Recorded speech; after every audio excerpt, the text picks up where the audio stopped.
तो आज हम मुंबई से आ रही एक बेहद दुखद और झकझोर देने वाली खबर का विश्लेषण करने वाले हैं। एक ऐसी घटना जिसने न सिर्फ एक परिवार को तबाह कर दिया, बल्कि एक पूरे ऐतिहासिक बाजार को सवालों के घेरे में लाकर खड़ा कर दिया है। आज हम बिना किसी जल्दबाजी के सीधे उन तथ्यों और बयानों पर बात करेंगे जो अब तक सामने आए हैं, ताकि इस पूरी उलझी हुई स्थिति को थोड़ा बेहतर ढंग से समझा जा सके।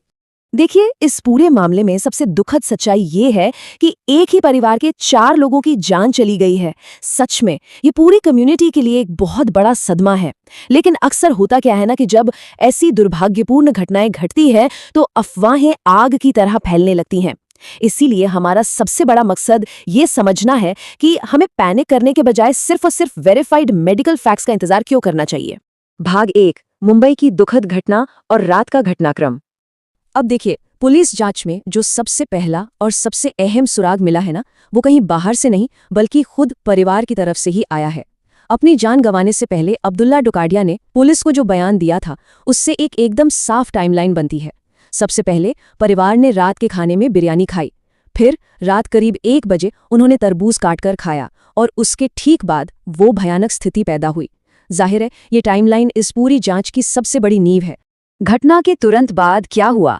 मीडिया और आम लोगों का पूरा ध्यान मुंबई के ऐतिहासिक नल बाजार की एक खास फल की दुकान पर जाकर टिक गया। शुरुआती खबर यही फैली कि वो जानलेवा तरबूज इसी दुकान से खरीदा गया था। अब ये तो इंसानी फितरत है ना, जब अचानक से कुछ ऐसा होता है तो सारा शख्स सीधा उसी चीज पर जाता है जिसे सबसे आखिर में खाया गया हो। भाग 2, दुकानदार और स्थानीय बाजार अध्यक्ष का बयान। और यहीं पर इस मामले में एक बड़ा दिलचस्प मोड़ आता है। किसी भी नतीजे पर पहुंचने से पहले वहां के दुकानदारों का पक्ष सुनना भी तो जरूरी है ना। मार्केट के अध्यक्ष ने कैमरे के सामने बहुत ही बेबाकी से कहा है कि भाई, आज 100 साल से यहाँ तरबूज बिक रहा है, आज तक ऐसी कोई घटना नहीं हुई है। उनका ये दावा वाकई सोचने पर मजबूर कर देता है कि जो बाजार पीढ़ियों से लोगों के भरोसे का केंद्र रहा हो, वह अचानक एक रात में ऐसा क्या हो गया। अब जरा इस बहुत बड़े विरोधाभास को देखिए। एक तरफ शुरुआती मीडिया रिपोर्ट्स कह रही हैं कि तरबूज नल बाजार की इसी खास दुकान से खरीदा गया था, लेकिन दूसरी तरफ मार्केट प्रेसिडेंट का दावा बिल्कुल अलग है। उनका सीधा सीधा कहना है कि परिवार ने वो तरबूज उनकी दुकान से नहीं बल्कि मस्जिद के पास कहीं और से खरीदा था। ये एक ऐसा बयान है जो इस जांच की दिशा को पूरी तरह से पलट कर रख सकता है। खैर, इन सब के बीच वहां के स्थानीय दुकानदारों का रवैया कैसा रहा? उन्होंने बहुत ही समझदारी वाले कदम उठाए हैं।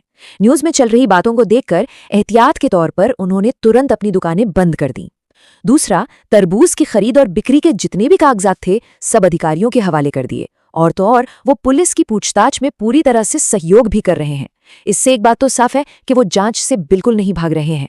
उनका ये सपोर्टिव रवैया मार्केट अध्यक्ष के बयान से एकदम साफ झलकता है। उन्होंने कहा, मैंने पुलिस से कहा कि हम आपको पूरी तरह कोऑपरेट करेंगे, जो मार्केट से लाते हैं उसके सारे डॉक्यूमेंट्स दे दिए हैं। इसके अलावा उस युवा दुकानदार को भी यही बोला गया है कि पुलिस जो भी पूछे सब सच सच बता दो। देखिए, किसी भी निष्पक्ष जांच के लिए ये पारदर्शिता बहुत जरूरी होती है। भाग 3, पुलिस जांच और पोस्टमार्टम। दावों और बयानों से अलग हटकर अब आते हैं असल फैक्ट्स पर। यहाँ पर अफवाहों और साबित हो चुके तथ्यों के बीच फर्क करना बहुत जरूरी है। देखिए, मौजूदा स्थिति ये है कि फूड पॉइजनिंग सिर्फ और सिर्फ एक शुरुआती शक है। जी हाँ, सिर्फ एक शक।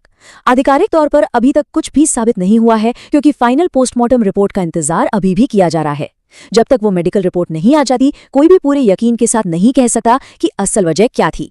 तो पुलिस इस वक्त क्या कर रही है? वो किसी एक नतीजे पर कूदने के बजाय बहुत ही बारीकी से हर एंगल जांच रहे हैं। पिछले 2 दिनों से तरबूज बेचने वाले से लगातार पूछताछ हो रही है।